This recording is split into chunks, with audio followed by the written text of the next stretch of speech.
Good afternoon. You probably know me.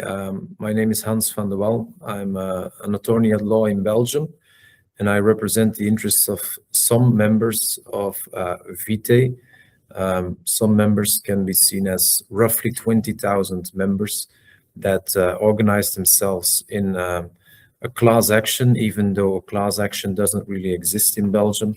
But let's say they formed a group trying to do something against the platform, VITAE, the VITAE platform, being completely cut off in June 2021 by the Belgian investigating authorities. You may recall that in June 2021, when you went online, try to go on the internet and go to VITAE, that you received a notification that the Belgian authorities stepped in because, according to them, according to their investigation, VITAE would be a scam or a fraud. I was contacted by several members, later on a group of roughly 20,000, to look into the matter and to give my professional opinion from a Belgian legal point of view. My first analysis as a Belgian lawyer was, well, there's always the presumption of innocence.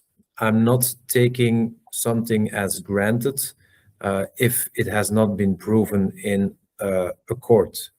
So suspicion and investigation exists often. The investigation can lead to the evidence that crimes have been committed, but sometimes investigations lead to an acquittal or to the conclusion, even by the investigating authorities, that nothing happened, no crime was committed.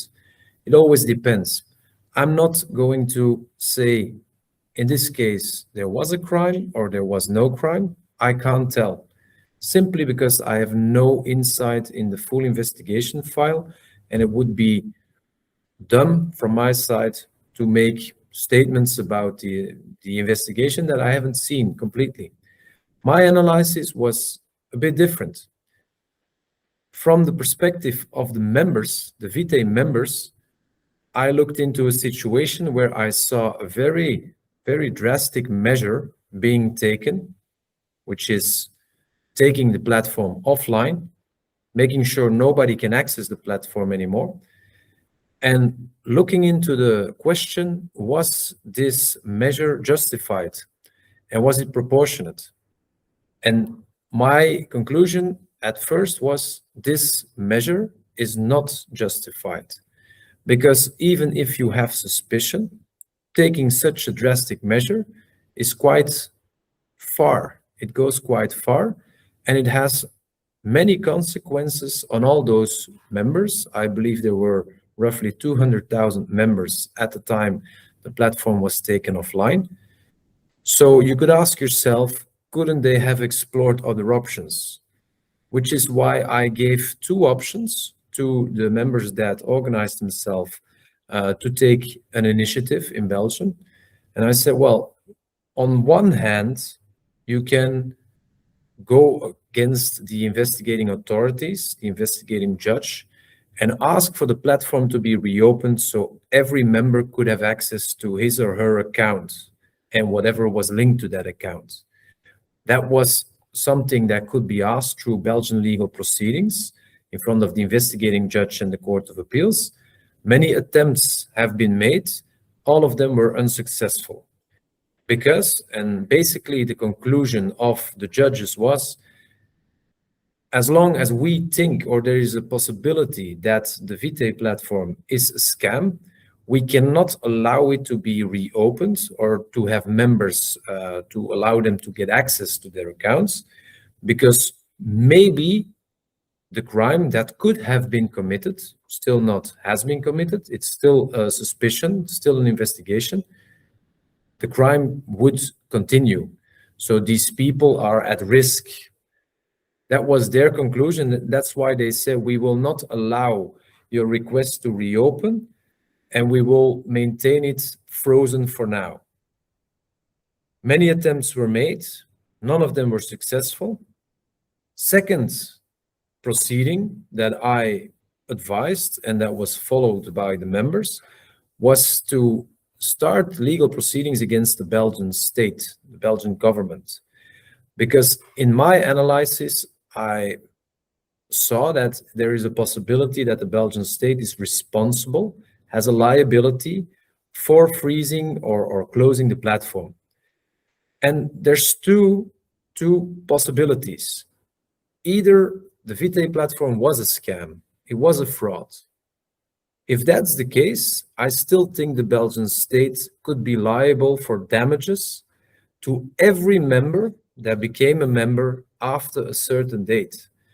Because if our information is correct, the investigation, the criminal investigation against the founders of VITAE started well before the platform was taken offline. It started in 2019 or 2020, and the platform was only taken offline June 2021. As a matter of fact, many people became a member of VITAE after the start of the investigation and before the platform was taken offline. So let's assume in that scenario that VITAE is indeed a fraud or a scam. That would lead to the conclusion that the Belgian investigating authorities allowed people to become a member in something which is a scam or a fraud. Those people may have lost money in something which could be established later on that is a crime under the supervision of the investigating authorities. My legal analysis, and that's why we started the case against the Belgian state, is if that scenario would become true, and so the founders of VITAE would be convicted for scamming or fraud, I would say all these people becoming a member after the investigation already started and before the platform was taken offline, all the people that lost money in that time frame, they can hold the Belgian state liable for their losses, except if the Belgian state can say, well, whatever you have invested, we still have it, and here we return it to you. But that's a scenario which is highly unlikely, let's not say impossible, because that will never happen. Other scenario, which is also a perfectly fine possibility for me, as long as I have not seen evidence for the different scenario, I maintain the position that it's a perfectly fine possibility that there was no fraud, there was no scam in VITAE, and it was a genuine project. If that's the case, we will have to look into the platform being something genuine and the founders being found innocent after prosecution or even without prosecution. If the legal authorities in Belgium, the criminal court, the Court of Appeals, confirm there was no crime, the platform was taken offline in June 2021. I already started by saying this is a measure that can be taken, but it's a very drastic measure. So you have to be careful if and when you use it. And my position is the Belgian state is liable for all the losses of the members for taking something offline which wasn't a crime. We have started a case against the Belgian state already in 2021. By the end of the year, we started it.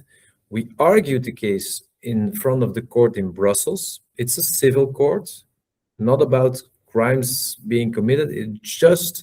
It's a liability claim from the members, 20,000 members of VITAE, against the Belgian state, saying we want to be held harmless by the Belgian state. We want to receive compensation for the damages we suffered because the platform was taken offline.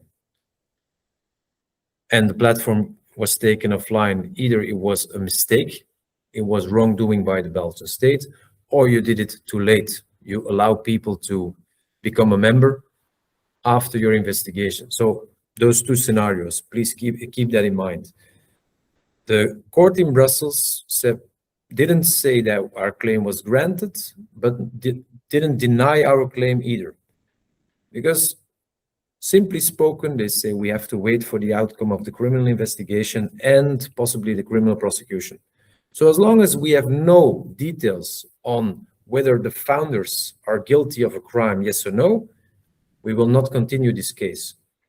The case states it's postponed indefinitely until we have more news about the criminal case. So for now, I am waiting desperately for that criminal investigation to be finalized and the Belgian authorities to do something with it. At the end of the investigation, the case will switch from the investigating judge to the federal prosecutor, and the federal prosecutor will have to ask the court in chambers to prosecute the case. Who is to be prosecuted, for what allegations? That's something by the prosecutor. As soon as the case is referred to the criminal court, there will be a full criminal trial against the founders, probably, of VITAE, maybe some other advisors, whoever. And at the end of the line, the criminal court, and if it continues in appeal, the appeal court, the Court of Appeals, will decide, are there any people guilty of any crime in this case, yes or no? As soon as we have that legal conclusion, we can continue in Brussels with our claim for the 20,000 that joined against the Belgian state.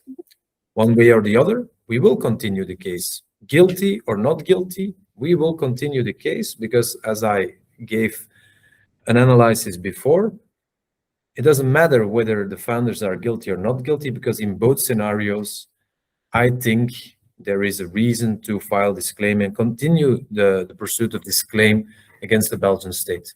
But that's the future. I'm not sure why it is taking so long. Investigations in Belgium can take a while, but almost 5 years have passed since the platform was taken offline, and that's unusually long, if you ask me. For this type of investigation, I would have expected the investigation to be concluded and to have some conclusion and some prosecution by now. Obviously, that isn't the case. We are waiting, we continue to wait, but as soon as things get moving again, we could continue our case as well, one way or the other. I think that's the main point today. Is the case still active? Yes. Can we continue? No, because the court ruled that we have to wait for the criminal case. Does it take long? Yes. Do we still have all the chances on the table? Yes. I have experienced cases against the Belgian state in the past. And sometimes it's a very, very long battle, a tiring battle, but it's a matter of continuing and not giving up or giving in, but continuing as long as there is a legal basis for the claim, and that legal basis is still intact, without a doubt. And as soon as we know more from the criminal case, we could continue